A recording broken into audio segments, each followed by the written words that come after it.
Meenakshi Faculty of Pharmacy admissions open for B.Pharm. Apply now. Summer holidays vandachu, நம்ம GT Holidays vandachu. GT Holidays, South India's #1 travel brand. vandachu the Chennai Silks in mega combo sale, summer chill out sale. நம்ம இதுக்கு முன்னாடி அதிமுக பாஜக கூட்டணி பற்றி பேசும்போது still வந்து இபிஎஸ்ஸை பாஜக முழுமையாக நம்பலை, அவர் இலிட்ரேட் பண்ணுற மாதிரியான விஷயங்கள் பண்ணிகிட்டு இருக்காங்க அப்படின்போது நீங்கள் ஒரு கருத்து சொல்லியிருந்தீங்க. நயினார் நாகேந்திரன் கூட நான் கூட்டணி பேச்சுவார்த்தை நடத்திக்கிட்டு இருக்கேன்னு ஓபிஎஸ் சொல்லி 24 மணி நேரம் ஆக போகுது. இப்போ வரைக்கும் பாஜக தரப்புல இருந்து இல்லைங்க. அவங்க நான் சொல்கிறேங்க, நீங்களும் நானும் தாங்க இதை சீரியஸாக எடுத்துக்கிறோம். தமிழ்நாடு மீடியா தான் வேறு வழி இல்லாமல் வெறும் வாய் மேல்றவனுக்கு அவள் கடிச்ச மாதிரி இதை சீரியஸாக எடுத்துக்குது. Nobody takes OPS seriously. Nainar Nagendran இதுக்கு பதில் கொடுக்கக்கூடாது.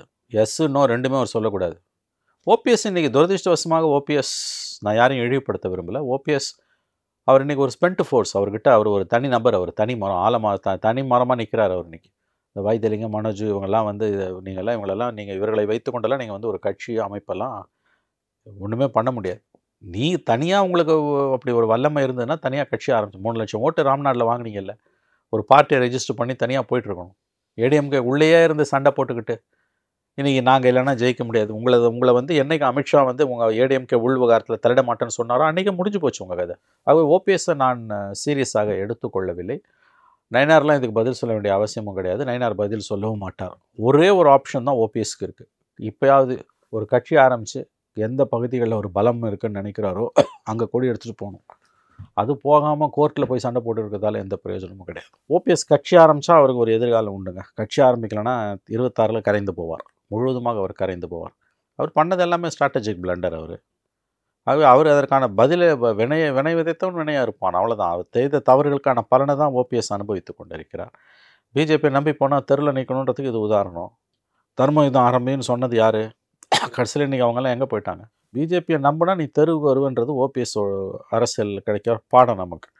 இனிமேல் ஒன்றும் பிஜேபி அவரெல்லாம் எனக்கு தெரிஞ்சு காப்பாற்று. தனியாக கட்சி போனால் ஒரு சீனை போடலாம், ஒரு ஃபைட்டை கொடுக்கலாம். அவர் எதுக்குமே தயாராக இல்லை. அவர் அப்புறம் எப்படி அவரால் அரசியலில் நிற்க முடியும்? அவரை நீக்கினது தான்.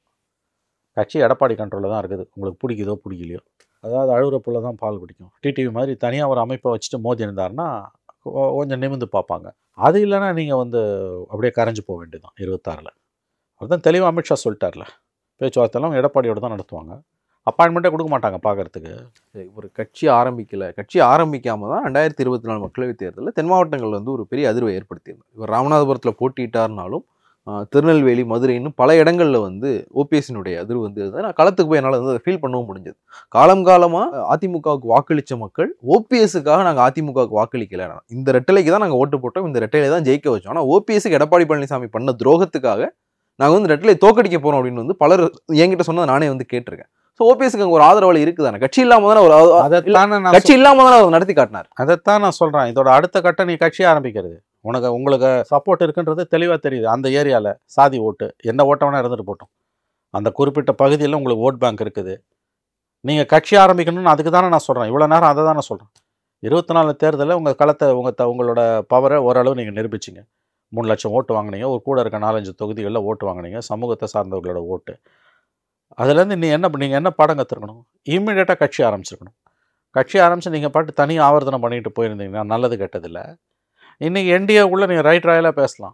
அமித்ஷா வந்து எடப்பாடியையும் புத்தி சொல்லி அலையன்ஸில் கொண்டு வந்து உட்கார வைப்பார். நீ ஏடிஎம்கேன்னு சண்டை போடுறதால தான் இவ்வளோ பிரச்சனை. பார்லிமெண்ட் எலெக்ஷன்லேருந்து கற்றுக்க வேண்டிய பாடம், உங்களுக்கு செல்வாக்கு இருக்கிறது என்பது நிரூபிக்கப்பட்டிருக்கிறது. அதோட அடுத்த ஸ்டேஜ் கட்சி ஆரம்பிச்சுட்டு போகணும். ஏடிஎம்கேக்குள்ளே இன்னும் சண்டை போட்டுக்கிட்டு கூடாது, கோர்ட்டில் போய் சண்டை போட முடியாது. இது பொலிட்டிக்கல் ப்ராப்ளம், இதுக்கு ஜுடிஷியல் சொல்யூஷன் கிடைக்காது. ஆகவே மக்களவைத் தேர்தல்களுக்கு பிறகும் ஓபிஎஸ் பாடம் கற்றுக்கொள்ளவில்லை என்றால் அவரை யாரும் காப்பாற்ற முடியாது. இதை பாருங்க, அவருக்கு ஒரே ஆப்ஷன் தான், தனியாக ஒரு கட்சி ஆரம்பிக்கணும். பிஜேபிக்கெல்லாம் போனால் வழங்காது, பிஜேபி சேர்த்துக்க மாட்டான். ஒரு கழக அமைப்பு இருக்குது, கட்டமைப்பு இருக்குது அப்படின்னா அரசியல்லேருந்து தனித்து விடப்பட்டவர்கள் யாரும் துறவரம் போயிட மாட்டாங்க, அவங்க ஒரு புது பரிணாமம் எடுப்பாங்க. அப்போ ஓபிஎஸ் தனி கட்சி தொடங்கக்கூடாதாங்கிற மாதிரியான பேசுபொருள் தவறான செயல்பாடு. ஓபிஎஸ் ஏமா தனி கட்சி தொடங்கணும்? ஓபிஎஸ் ஏன் தனி கட்சி தொடங்கணும்? நாங்கள்லாம் அதான் சொன்னோம். எந்த சூழ்நிலையிலையும் தனி கட்சிங்கிற முடிவுக்கு போகக்கூடாதுங்கிறது தான் எங்களுடைய இது. நாங்கள் ஏன் தொடங்கணும்? இந்த கரை வேட்டி நான் கெட்டாமல் இருந்தேன். அண்ணன் ஓபிஎஸ்ஸுக்காக 2 வருஷம் கெட்டாமல் இருந்தேன். அவர் என்னை கெட்டுறாரு, அன்னைக்கு வரைக்கும் கெட்டுவான்னு. நான் அதுக்கு பிறகு கெட்ட வேண்டிய சூழ்நிலை. என் காரில் கொடி பறக்கும், என் இதயத்தில் எம்ஜிஆரோட படம் இருக்கும். நான் எம்ஜிஆரை வச்சு கட்சிக்குள்ளே வந்தவன். எடப்பாடி பழனிசாமியை பார்த்தோ இல்லை அண்ணன் ஓபிஎஸ் அவர்களை பார்த்தா வரல, புரட்சி தலைவி அம்மா பார்த்தா வரல. இது எம்ஜிஆரால் வழங்கப்பட்ட சொத்து. எங்களுக்கு இந்த சொத்தை பறிக்கிறதுக்கு எந்த யாருக்கும் அதிகாரம் கிடையாது. அண்ணன் ஓபிஎஸ் அவர்கள் வேட்டி கட்டுறாரோ கட்டலையோ, நான் கட்டுவேன், என் உரிமை. அதுதான் ஒவ்வொரு தொண்டனுடைய உரிமை சொல்றேன். அப்புறம் கொடி கட்டக்கூடாது, அவர் வேட்டி கட்டக்கூடாதுன்னு சொன்னா இன்னைக்கு எடப்பாடி பழனிசாமி எதிர்கட்சி தலைவராக உட்கார்ந்துட்டு இருக்கிறதுக்கு தகுதியற்ற நபர். எழுதி வச்சிருங்க. ஒருங்கிணைப்பாளராக இவர் கையெழுத்து போட்டுதாங்க அவர் சட்டமன்றத்தில் எதிர்கட்சி தலைவராக உட்கார்ந்துட்டு இருக்காரு. அந்த பதவியை ரிசைன்மெண்ட் போக சொல்லுங்களா, எடப்பாடியில் நின்று ஜெயிக்க சொல்லுங்களா பாப்போமே.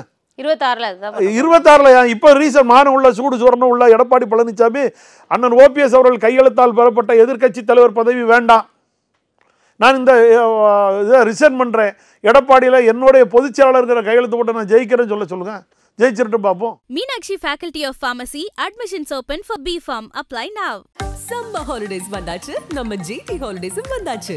GT holidays, south India's #1 travel brand. வந்தாச்சு தி சென்னை சில்க்ஸின் mega combo say summer chill out சே